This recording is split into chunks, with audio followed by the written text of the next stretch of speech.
We'll talk about how to have a balanced day plan. When we talk about balance, it means you look after yourself as well as your study. And not only study, the productive study. Yeah. Okay.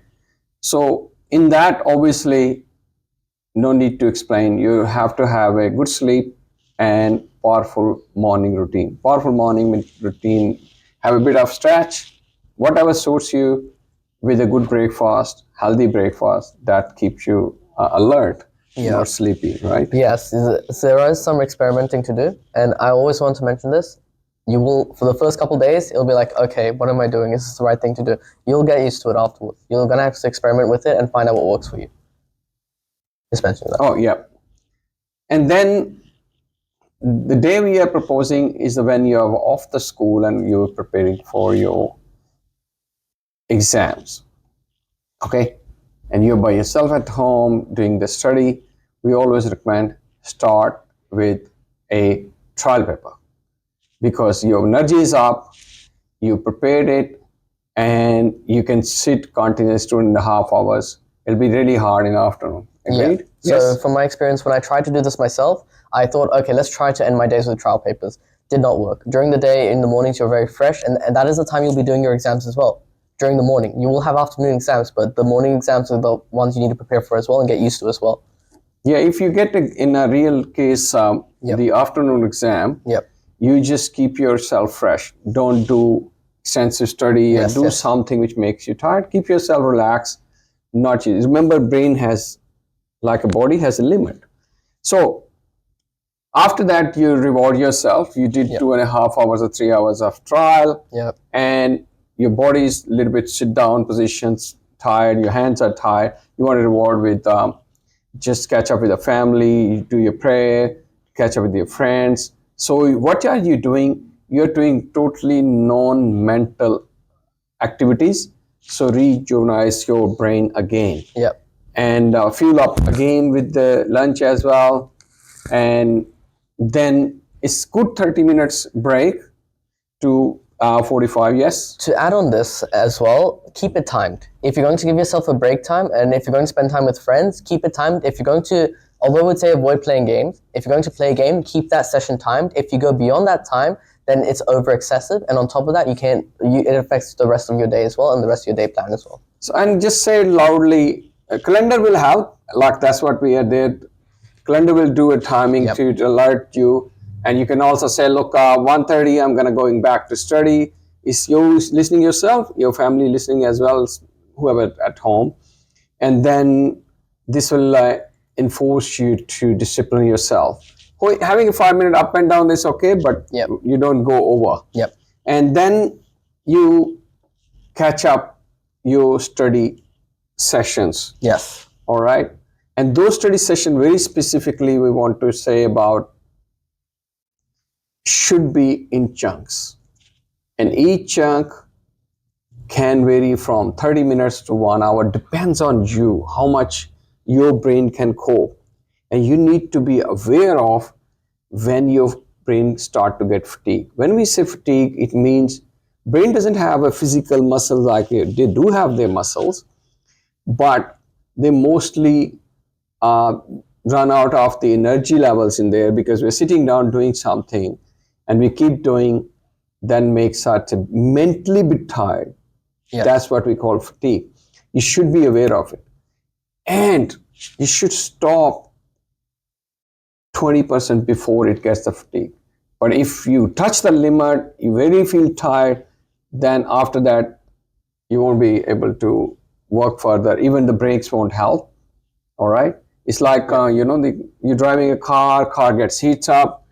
Now, 5-10 minutes won't be effective. You need to put a really cold water into it. So same like that. I'll pose you a question. So let's say we stop at let's say we figured out our ideal time. Let's say we spend like 30, 45 minutes in a session. What's your session where you feel like after that your brain stops? 30, 45 minutes. That's like between that range is usually best, because if you want to break up your chunks, if you want to break it up into 1 hour chunks, then what I do is a 30, 45 minute session followed by a boosting break. And that's what I want to talk about here. If we've reached that point of 20% beyond this, I'm going to be too tired, What should we do after that before jumping to our next session? What should we do? Tell me. This of saying is, it's like when you running and you like puffing, what you do normally? Sit down. But if you're sitting down 45 minutes and you feel a bit of tired, you need to stand up. Yes. So like my one is, I measured with a 1 month trial, I figured out 55 minutes is my limit. So I normally aim for 45-minute sessions. So after that, I keep myself 15 minutes. In the start, I was feeling I'm wasting time. I can do something about it. Yeah. But I realized it's not wasting time. It's in those 45 minutes, what I achieved is equal to 1.5 hour work because my brain was really fresh. Yep. Right? And so in those 15 minutes, I practice, I learned, there's research behind, I do 100%, try to do 100% non-mental physical activities. So this is during our breaks, correct? Yeah. Yes. It can be, we should, we will give you the list of things you can do. Yes. From walking, skipping rope, pray, then you have a bit of house chores, you can study up your area. So what we are trying to do, we are giving break to the brain to get more oxygen from the physical activity we are doing. All right. Not many people know when we do mental work, our breathing slow down. Yes. It's like when you go on stress kind of thing, there's really slow down, but so we need to refuel our brain. So that's why those 15 minutes are really good. All right. And same thing with if you're doing something where your brain is kind of stuck. Yep. All right. Also take a break as well. If you can't move forward, this is also a trigger to you. Take a break. All right. And so this is the chunks keep going. And when you're doing day like this, don't push yourself those chunks till night or evening. Keep the evening for the bigger socializing. Yep. All things which doesn't require a mind.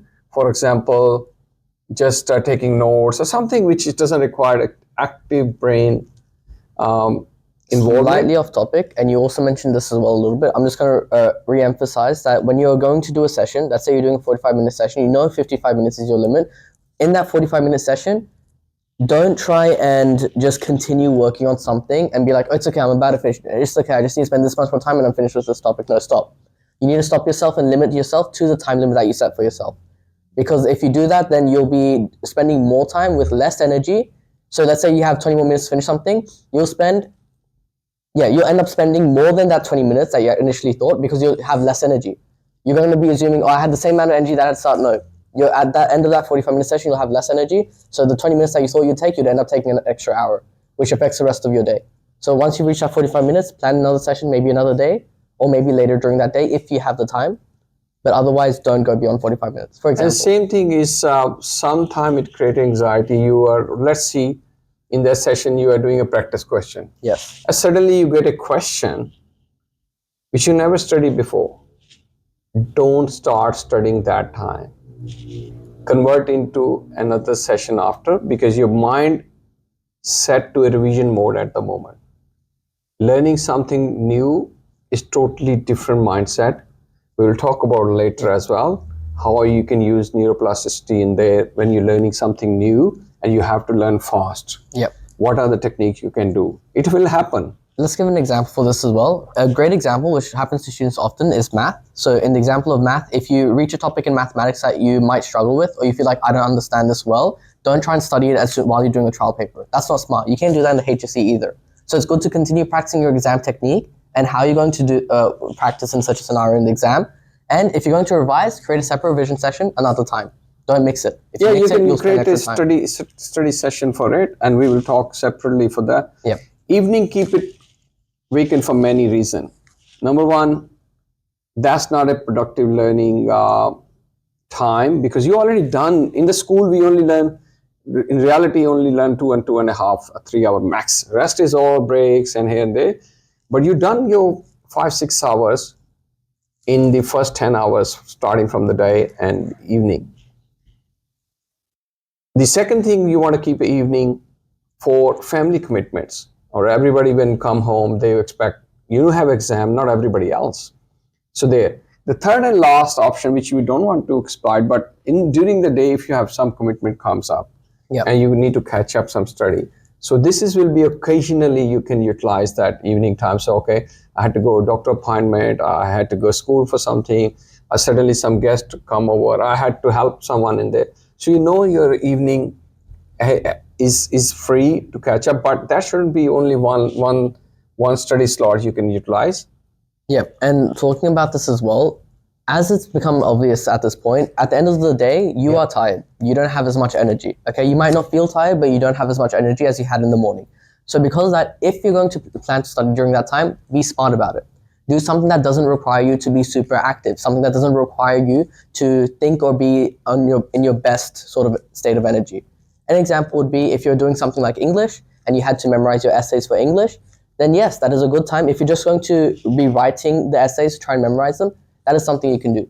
Yeah, like last time I had a similar situation. I had to do something which only required me to copy paste. Yeah. So I push it in the evening because it's easy. I can't go wrong with it. But if I have to write an email to someone to persuade something, it'll be hard to spend more time as well doing do this that. stuff. Yep. And the last thing which you want to do is not easy to do, but this actually naturally comes in.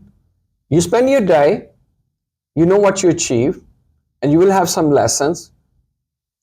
Now you want to plan your day. That's the last thing you want to do study-wise in the evening, to plan calendar for your next day. Yes. So then you will know, okay, these are things I achieved. This much time I took to finish this particular topic. I'm going to do similar thing tomorrow. How much time do I need? All right. What boosting breaks I want to utilize? What are the other commitment? So if you plan it this way, you have more control, less stress on the brain, because if you keep thinking about it, not planning it, they will stay in your head. Once you plan it, put in the calendar, you know that you have noted down. So I will be act on when the time comes. Yep. Rather than you have a checklist or you have something which is all mixed up you'll be struggling. And believe me, this technique, if you not only helped you in this exam, but also in your practical life, when you go in office, you will be seeing a lot of appointments comes like this. And when you already used to it, you'll be much more relaxed. And also, one more important thing, it will also reduce your habit of procrastination. Yes. Because you already committed to it. You need to discipline yourself. So make, in a nutshell, plan your day, keep it flexible, add boosting breaks, and utilize the morning for the bigger chunks.